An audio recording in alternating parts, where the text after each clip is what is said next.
Khost Province, Eastern Afghanistan, March 1987, 0217 local time. The Hindu Kush is a black void under a crystal field of stars. The silence is absolute, brittle, broken only by the whisper of a frigid wind through barren rock.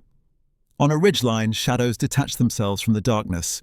They are mujahideen, moving not as a hurried guerrilla band, but with the deliberate, confident pace of men who know exactly where they are.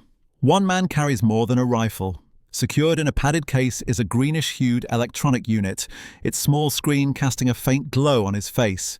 It is a Magnavox Trimp, a commercial surveyor's device. Tonight, it is a weapon. He checks its readout, whispers coordinates in Dari.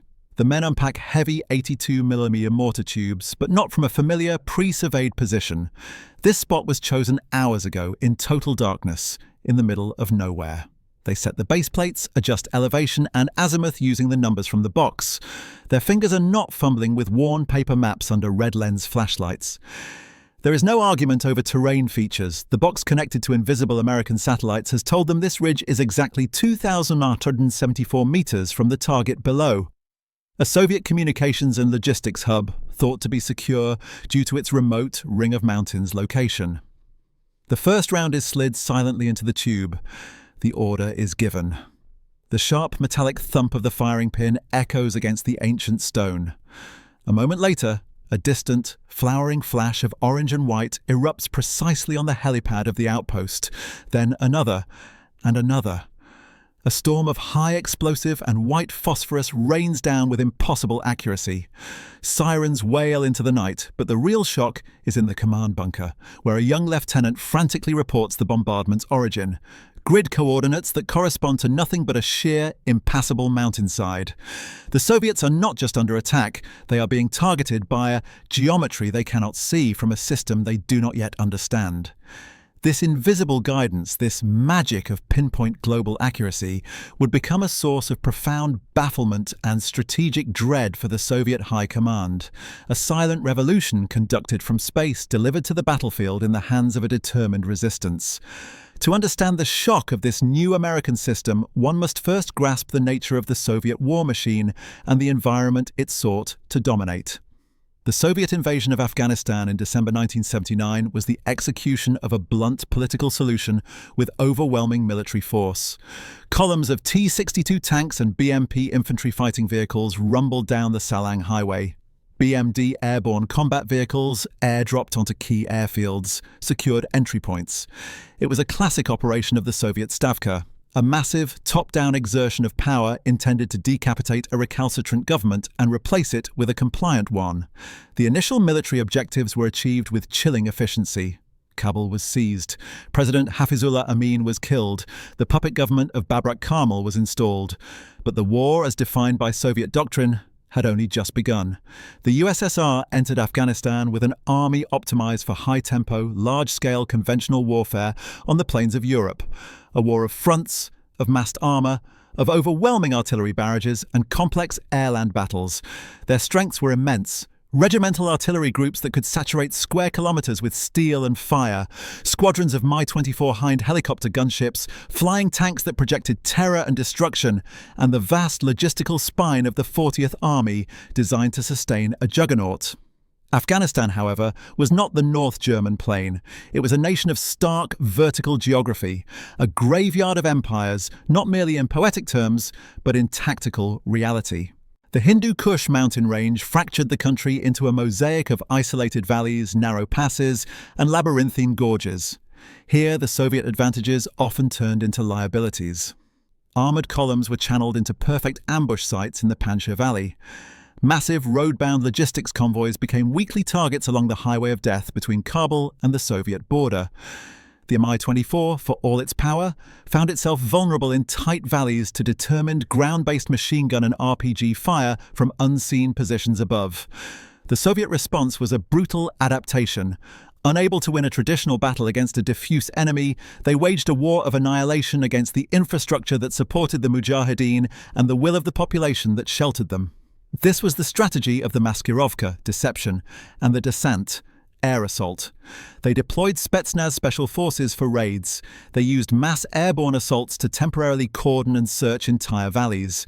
They relied heavily on immense airborne firepower, the high-flying, indiscriminate bombardments of Tu-16 Badger bombers, and the precise, terrifying runs of Su-25 Frogfoot close air support aircraft. Yet for all this might, a critical vulnerability persisted, the problem of the target. The Mujahideen were ghosts in the mountains. Their supply depots were caves. Their command centers were mud brick compounds indistinguishable from civilian homes. Soviet intelligence, reliant on aerial reconnaissance, shaky signals intercept, and often resentful Afghan army DRA informants, struggled with a fundamental question: where is the enemy? Artillery batteries fired thousands of shells at suspected positions, often hitting only rock.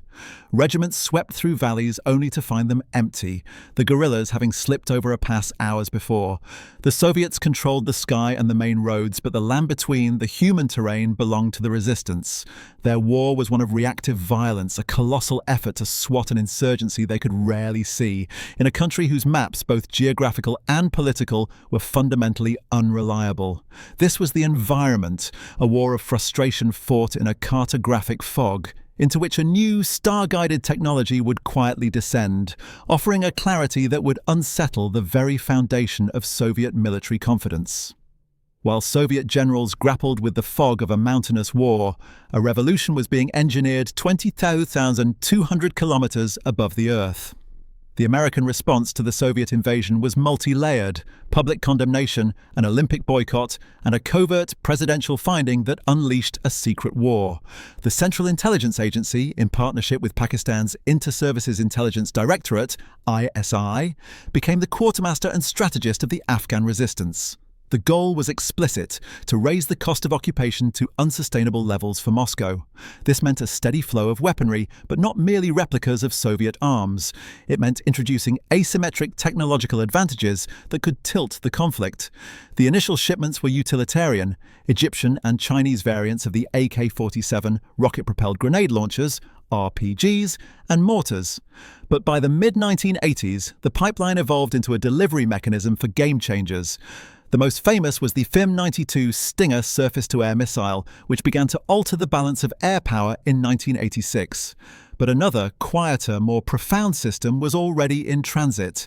It was not a weapon itself, but a tool that could make every other weapon exponentially more lethal: the Global Positioning System. GPS was born not from a battlefield requirement, but from a Cold War nuclear dilemma. The United States Navy, Air Force, and Department of Defense had long sought a foolproof, global, all-weather navigation system for its ballistic missile submarines, strategic bombers, and warships.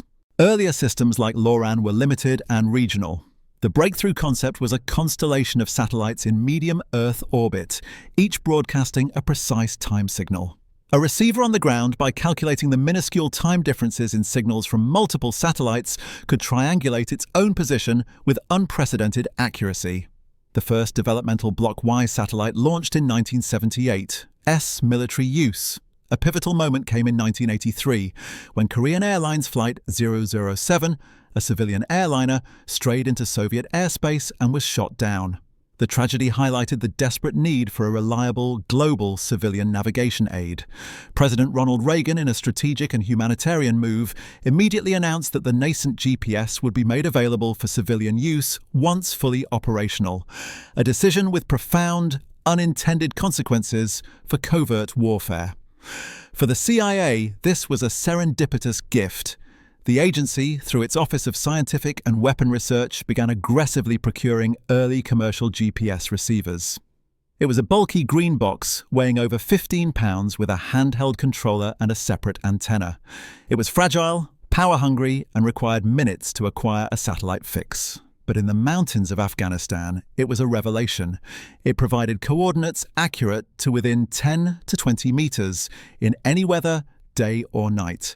For the first time, a Mujahideen commander could know his exact location on a map, plot the exact coordinates of a Soviet base, and direct fire onto it with the precision of a modern artillery officer. The CIA, with ISI as the distribution network, began inserting these units into Afghanistan around 1985 to 86. They were not given to every fighter. They were strategic assets entrusted to key commanders and special mobile groups, often accompanied by CIA or Special Forces advisors in country to provide training. The system was paired with another transformative tool, long-range 107mm and 120mm mortars, and later British-supplied blowpipe and American Stinger missiles. The combination was deadly. A Stinger team could now position itself on an exact, predetermined escape route, but after an ambush. A mortar crew could fire a few devastatingly accurate rounds from a previously unmapped position and disappear before Soviet counter-battery radar could locate them. The United States had found a way to project a strategic, space-based asset directly onto the tactical battlefield of its proxy force, giving the Mujahideen a god's-eye view of their own country, a view the occupying Soviet army conspicuously lacked. This technological infusion set the stage for a series of encounters that would leave Soviet field commanders frustrated and their superiors in Moscow genuinely baffled. For the Afghan fighter, war was defined by the land. His knowledge was intimate, ancestral. The hidden goat track over the pass, the dry riverbed that led behind a village, the mountain Karez, well known only to his clan. This topographical wisdom was his greatest tactical asset against the mechanized Soviet, yet it was also limited, personal, and impossible to perfectly communicate. A commander could not direct reinforcements to his precise location in a featureless desert at night. Coordinating a multi-group attack from different valleys was an exercise in guesswork and missed timing. The American Magic Box changed this fundamental paradigm. The introduction of the GPS receiver was, at first, met with skepticism. The devices were strange, fragile, and alien, but the tutorial was compelling. A CIA advisor or Pakistani trainer would place the unit on a flat rock, extend its antenna, and power it on. After a few minutes of silent searching, digits would stabilize on the screen, latitude and longitude. The Mujahideen would then consult a map, often a detailed Soviet military map captured or bought on the black market. They would plot the numbers. The dot on the map corresponded exactly to where they were standing. The awe was instantaneous. This was not magic, it was a technology, a form of knowledge that transcended local experience. The immediate tactical applications were transformative. Targeting. Instead of needing to visually bracket a Soviet base with inaccurate mortar fire, which gave away their position, a team could now use the GPS to determine their own exact coordinates and the exact coordinates of the target, often obtained by a scout with another receiver. They could calculate range and bearing mathematically, fire a first round that was almost certainly on target, and displace before the first echo of the explosion had faded. Mobility and rendezvous. Supply caravans from Pakistan could now be guided through trackless regions to precise rendezvous points in the dark. Wounded fighters could be given coordinates for hidden medical stations. Artillery adjustment. For the rare but devastating use of captured or supplied long-range guns, a spotter on a distant ridge could now call in corrections, not with vague references to a rock or tree, but with a 10-digit grid reference. The psychological impact was as significant as the physical. It bestowed a sense of professionalism, of scientific warfare that countered the Soviet narrative of the Mujahideen as backward bandits. The land was still their ally, but now they could measure it, catalogue it, and weaponize its geometry with a cold, digital precision that the 40th Army could not fathom. The guerrilla was becoming a precision-guided instrument of a superpower's will. Yes. While the Mujahideen accessed a nascent celestial network, the Soviet soldier relied on a terrestrial and inertial world. The technological disparity was not merely one of access, but a fundamental philosophical approach to navigation and warfare. The Soviet system was an empire of the analog. At the company and battalion level, navigation depended on the classic tools: the paper map, the compass, the protractor, and the soldier's own eyes. Officers were trained in meticulous land navigation, but in the featureless dashed desert or the repetitive ridges of the mountains, these skills faltered. Their maps, ironically often superior in detail to Western versions, were still static documents. They could not tell a commander his real-time position. For broader positioning, the Soviet military used a terrestrial radio navigation system, akin to an advanced LoRaN. Networks of ground-based transmitters like the R405 would broadcast signals.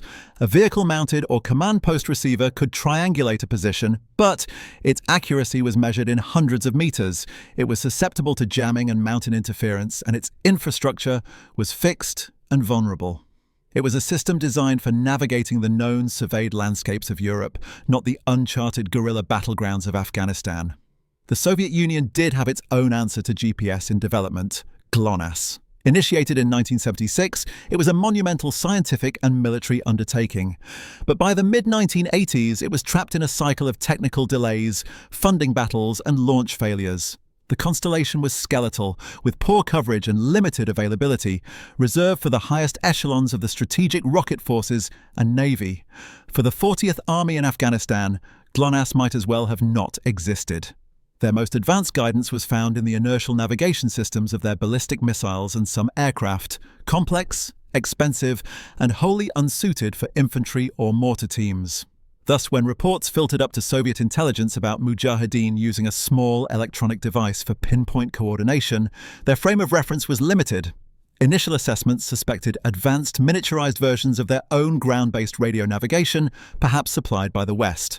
The concept of a handheld unit passively listening to timing signals from a network of satellites operating in a dedicated, mid-Earth orbit was, for many staff officers, science fiction. It represented a different paradigm. The American system was global, passive, and precise. The user gave away no position by using it. It worked anywhere on the planet with a view of the sky, and its accuracy was an order of magnitude better than anything fielded terrestrially. This was not merely a better map. It was a layer of information infrastructure laid over the entire planet, a grid of absolute truth that rendered traditional Soviet orientation methods and the tactical fog they relied upon to mask their movements dangerously obsolete. The bafflement in Moscow and in Kabul headquarters was not just about a tool, it was the dawning realization that the battlefield itself was being redefined by a network their instruments could not detect. The confusion that permeated Soviet command structures was a compound of genuine technological surprise and the inherent pathologies of a closed hierarchical system. The first hints were not in grand battle reports, but in fragments of intercepted radio traffic and the bewildered debriefings of surviving soldiers from remote outposts. A pattern emerged in the after-action reports crossing the desk of the GRU, military intelligence, and the KGB's Illegals Directorate in Kabul. Mujahideen attacks were displaying a new, unsettling characteristic. They were not just hitting with greater accuracy, they were hitting from nowhere. Mortar fire would erupt from coordinates that, when reconnoitred by helicopter, showed no pre-prepared firing pits, no worn paths, no signs of habitual use. It was as if the shells materialized from the bare rock. Even more perplexing were the logistical feats. Aerial surveillance would spot a lone truck or a caravan of pack animals moving at night across trackless salt flats or through complex dune seas, movements that defied traditional navigation and seemed to imply an impossible certainty of destination. Initial explanations from field commanders reflected their worldview. Traitors within the Afghan Communist Party, PDPA, or the DRA army must be providing coordinates. Enhanced purges and security crackdowns followed with little effect. Another theory posited hidden, ground-based radio beacons planted by CIA Special Activities Division teams. Signals intelligence units swept the valleys with direction-finding equipment, often finding nothing but silence. The concept of a satellite-based solution was slow to crystallize. While the Soviet scientific military complex was aware of the American Navstar GPS program in a theoretical sense, its operational status and, critically, its miniaturization and deployment to infantry-level proxies was a profound intelligence failure. The KGB's vaunted Line X scientific and technological espionage network in the West had focused on stealing blueprints for fighters and missiles, not on commercial survey equipment. When the first physical evidence was captured, a green Magnavox unit recovered, often with its memory wiped, from a destroyed Mujahideen position, it was sent back to Moscow under guard to the KGB's 8th Chief Directorate, Communications and Cryptography, and the 16th Directorate, Electronic Intelligence. The autopsies on these devices were revelatory and horrifying. Here was no complex, hardened military system. It was a commercial-grade device, off-the-shelf, powered by standard batteries. Its very simplicity was the insult. It meant the technology was not just deployable, but proliferatable. The strategic implications dawned slowly but with chilling weight. The United States had created a global utility for precision. They had turned the sky into a map and were giving that map to anyone who fought their enemies. For the Soviet leadership, steeped in a philosophy of controlling information as a pillar of state power, this was an ideological affront as much as a military one. The enemy was not just using a new tool, they were operating in a new dimension of awareness, one the Soviet system, with its layers of secrecy, compartmentalization, and bureaucratic inertia, was structurally ill-equipped to perceive or counter. The bafflement was turning into a deep-seated anxiety. The journey of a GPS receiver from an American engineering lab to a Mujahideen commander's hands was a masterpiece of Cold War clandestine logistics, a pipeline that bypassed traditional military arsenals and exploited the burgeoning commercial technology sector. This angle reveals not just a weapons transfer, but the birth of a new model of proxy warfare, the infusion of information technology as a decisive combat multiplier. The CIA's Office of Technical Service, OTS, and its Afghan task force did not order military specification units from the Pentagon. That process would have been slow, traceable, and restricted by stringent export controls. Instead, they turned to the commercial market. Companies like Magnavox, whose advanced products division in Torrance, California, built the MX 4100 Trimple 4000A, and Texas Instruments were producing early GPS receivers for the civilian surveying and offshore oil exploration markets. These devices were publicly available, if exorbitantly expensive. The CIA, often using cutout companies and intermediary procurement officers, began purchasing them in bulk. The beauty of this method was its deniability. Government involvement in the same way a Stinger missile with its serial numbers was. It could, theoretically, have been bought on the open market. Once acquired, the units underwent a subtle, crucial transformation. While their core functionality remained, OTS technicians would often perform a sanitization of the device's software. Government procurement contract. The operating manuals, thick technical tomes in English, were translated into concise pictorial Pashto and Dari instruction pamphlets. The devices were then packaged for a brutal journey. At Ojri Camp, a sprawling logistics depot in Rawalpindi run by Pakistan's ISI, the GPS units entered the final leg of their journey. Here they were integrated into shipments of weapons, ammunition, and supplies destined for the 7 major Mujahideen Party headquarters based in Peshawar. Distribution was controlled by the ISI, which used it as a tool to reward favored commanders and factions, thereby shaping the internal politics of the Afghan resistance. The final, most critical step was training. Army Special Forces teams on temporary duty assignments conducted the knowledge transfer. These trainings occurred in secure camps along the Pakistani border and, daringly, inside Afghanistan itself. The instruction was pragmatic: power sequences, antenna placement, acquiring a satellite fix, reading latitude/longitude, and translating those numbers onto a map grid. They taught offset targeting, using the GPS to mark a position 500 meters away from a target, then using a compass bearing from that reference point to maintain operational security. The goal was not to create satellite warfare experts, but to impart a repeatable, reliable skill. This end-to-end process, commercial procurement, clandestine modification, state-sponsored logistics, and hands-on field training, represented a new paradigm. The United States wasn't just supplying bullets, it was supplying certainty. It was exporting a fragment of its most strategic, space-based command and control architecture directly to illiterate guerrilla fighters, enabling them to operate with a cohesion and precision that belied their ragged appearance. For the Soviet soldier on the receiving end, it must have seemed as if the very mountains had learned calculus. This pipeline ensured that the technological shock was not a one-time event, but a sustained, escalating pressure, deepening the Soviet conviction that they were fighting not just Afghans, but the ghost of American ingenuity itself.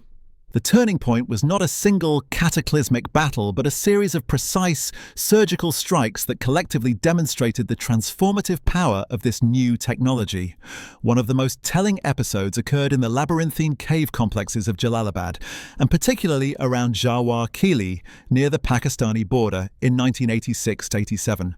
Jawar Kili was not a temporary camp, but a heavily fortified, semi-permanent Mujahideen base complex, dug deep into the mountains. It housed a hospital, a garage for vehicles,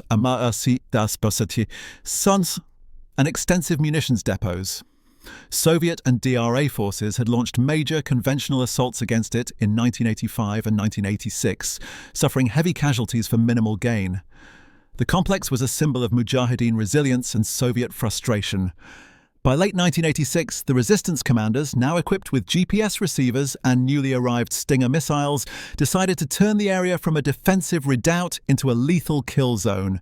The operation was a symphony of coordinated precision, impossible without satellite navigation. Mujahideen spotters positioned on high ridges overlooking Soviet air approach corridors and the nearby Jalalabad Air Base were each given GPS units. Their task was not just to watch, but to log. They recorded the exact geographic coordinates of helicopter landing zones, HLZs, regularly used by Soviet Mi-8 and Mi-24 squadrons for refueling and forward deployment. They mapped the standard flight paths, noting the coordinates where helicopters would slow and descend. Simultaneously, Stinger teams, mobile and lightweight, were prepositioned. Using their GPS, they navigated to pre-selected, camouflaged firing points that offered clear lines of sight to these logged coordinates. They did not need to wait for visual contact to know they were in the right place. The box told them they were.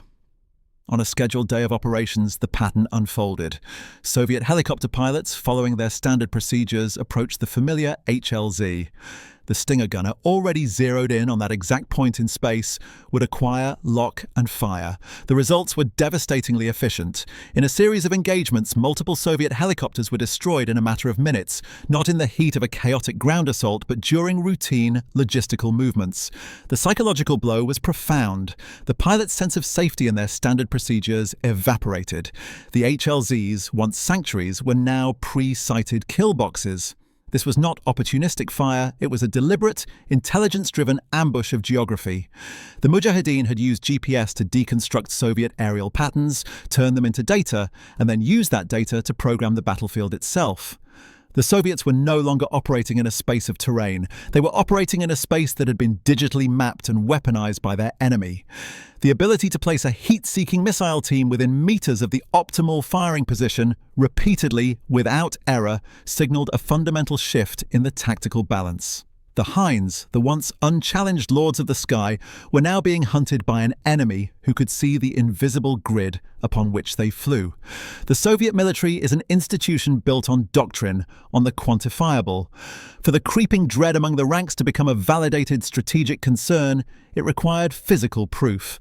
That proof arrived not from a battlefield triumph, but from a rare and valuable prize, a captured, intact GPS receiver.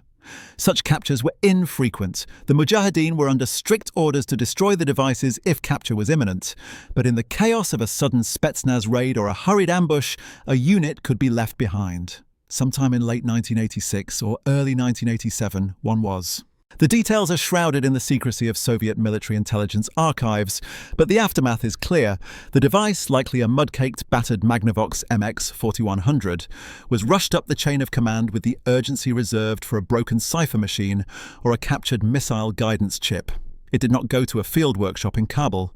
It was packaged, placed under guard, and flown directly to Moscow. There, in the sterile, secure laboratories of the KGB's 8th Chief Directorate and the Ministry of Defense's Central Scientific Research Institute, the alien artifact was subjected to a technical autopsy. Soviet engineers, experts in ruggedized military hardware, examined the commercial-grade circuitry with a mixture of derision and disbelief. Its construction was almost laughably frail by their standards, but its functionality, once decoded, was not. The forensic analysis revealed several shocking truths. First, the device was purely passive. It only received signals it did not transmit. This explained the fruitless signals intelligence sweeps. They had been hunting for a ghost. Second, the signals it received were not complex military encrypted data streams, but precisely timed clock signals from satellites. The genius and the horror of the system lay in this simplicity. Third, and most critically, the unit held no internal map database. It was a pure coordinate generator. It provided a single, universal geodetic truth, a set of numbers that could be placed on any accurate map.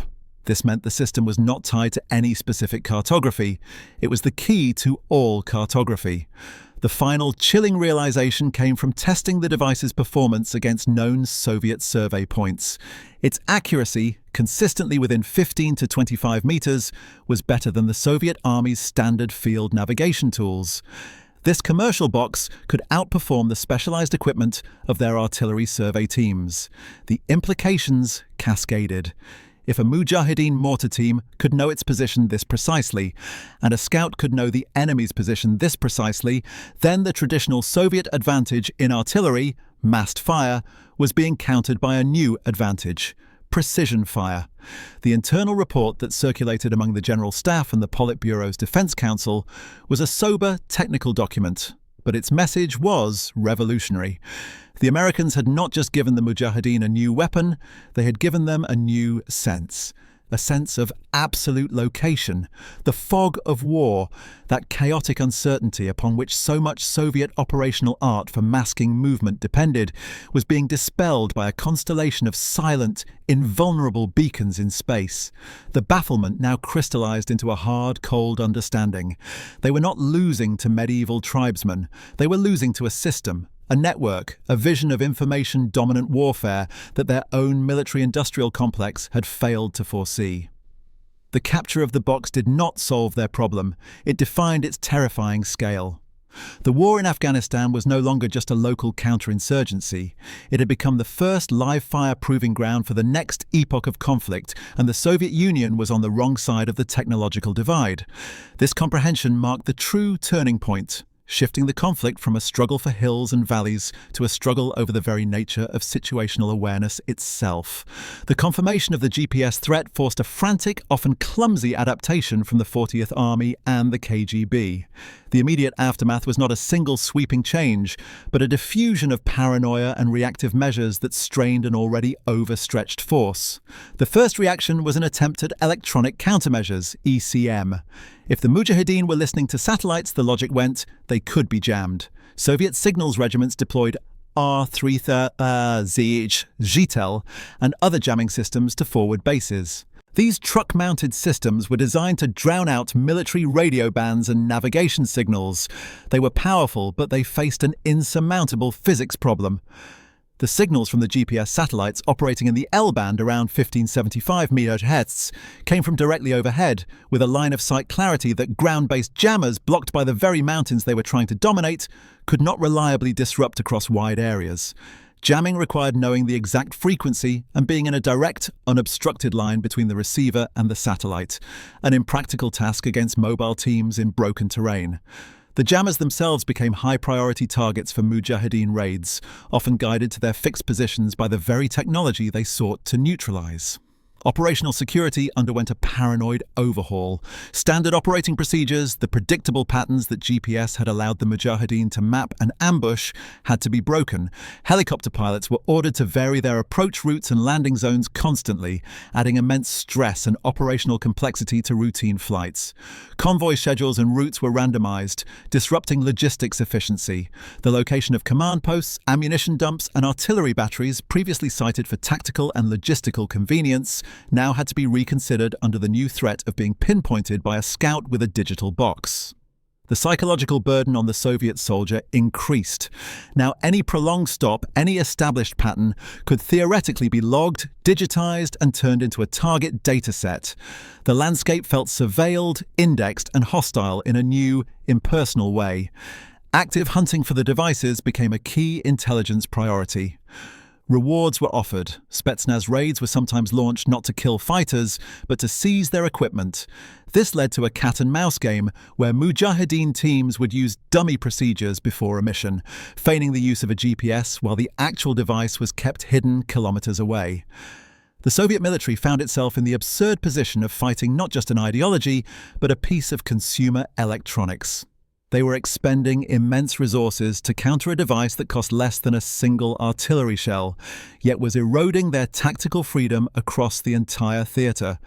The initial bafflement had hardened into a grinding, resource-draining, defensive posture, a testament to the disproportionate impact of this quiet technological infiltration. The ripples from the GPS shockwave in Afghanistan extended far beyond the tactical frustrations of the 40th Army.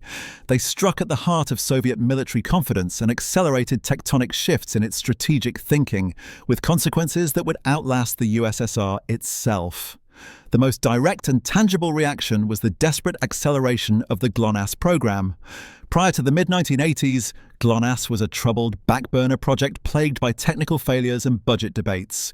The concrete evidence of America's operational, proliferated GPS changed its status overnight. Funding and political priority skyrocketed. The Soviet military-industrial complex now had a burning, battlefield-validated requirement for an independent, global navigation satellite system. Launch rates increased dramatically. From 1986 onward, the Soviets attempted to orbit new GLONASS satellites almost every year, a crash program to close a gap they now understood was not merely scientific, but existential. It was a direct multi-billion ruble blowback from the mountains of Paktia province. More profoundly, the experience seeded a revolutionary, if traumatic, concept within Soviet military theory, the reconnaissance strike complex, Razvedivatelno Udani complex. Then sensors from satellites to drones to ground scouts would detect targets, instantly relay their coordinates through a digital network to long-range precision fire units, artillery, missiles, aircraft, which would then engage with devastating speed and accuracy. The Mujahideen's use of GPS-aided spotters and mortars was a crude, manual precursor to this very concept, a proof of concept executed by guerrillas against them. The Soviet General Staff realized that if a Stinger team with a commercial box could do this, a future peer adversary with a fully networked military could do it on an apocalyptic scale. The shock of Afghanistan fed directly into the painful recognition that the era of massed armored breakthroughs was ending, and the era of information-driven, deep precision strikes was dawning. Finally, the war and its technological lessons became a key data point in the internal collapse of Soviet prestige. For the military elite, the inability to counter a system like GPS was symptomatic of a broader sclerosis. It wasn't just that America had better technology, it was that America's commercial, decentralized, innovative economy could produce and field that technology in novel, agile ways, like buying survey gear for guerrillas, while the Soviet command economy, for all its brute force might, was slow, inflexible, and incapable of such adaptability. The GPS bafflement became, in staff college discussions and closed-door critiques, a shorthand for the technological and systemic inferiority that the war had exposed.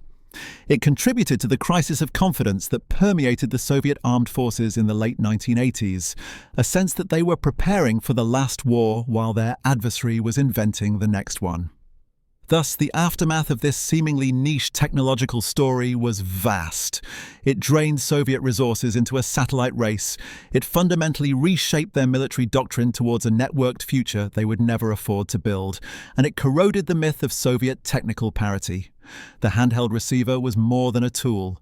It was a catalyst that helped transform a distant counterinsurgency into a decisive referendum on systemic viability in the modern age. The Soviet withdrawal in 1989 ended the occupation, but the lessons written in blood and silicon by that magic box would echo through Russian military thought for decades to come, a ghost from the Hindu Kush haunting their every effort to reclaim the high ground in the information domain.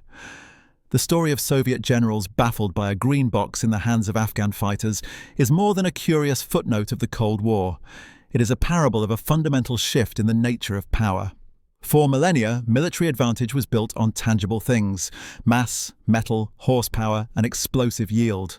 The Soviet army in Afghanistan represented the zenith of this industrial age paradigm, a colossal engine of fire and steel. Yet, it found itself confounded not by a greater mass but by a superior flow of information. The GPS receiver was the physical token of a new reality, that knowledge of position, shared instantly and universally, could trump sheer destructive force. The Mujahideen with their satellites were not stronger than the 40th Army. They were more aware, they had traded uncertainty for certainty, and in doing so they turned the Soviets' own terrain, their own routines, and their own infrastructure into a networked trap. This was the quiet dawn of precision as a principle of war, the moment when the concept of the target evolved from an area to a point, and the battlefield transformed from a canvas of mud and smoke into a digitized grid. The Soviet experience in Afghanistan stands as the first painful military encounter with this new information-centric world. Their bafflement was the instinctive reaction of an institution built on one logic colliding with another. In their scramble to respond, with jammers, with GLONASS, with new doctrines, they acknowledged a revolution they could not lead. The war proved that the critical domain of conflict was no longer just land, sea, or air. It was the spectrum of information itself, from the radio wave to the satellite signal. Ultimately, the legacy of that green Magnavox box is not confined to the mountains of the Hindu Kush. It heralded the age in which we now live, an age where battles are won by seeing first, knowing precisely, and acting with decisiveness granted by invisible constellations. The Soviets were not defeated by a box. They were outmaneuvered by a new dimension of warfare, one where the most powerful weapon is not the one that makes the loudest explosion, but the one that delivers the clearest truth. Their confusion was the birth pang of our modern, networked world, a world where the map is no longer a representation of the territory, but its living, digital nerve system.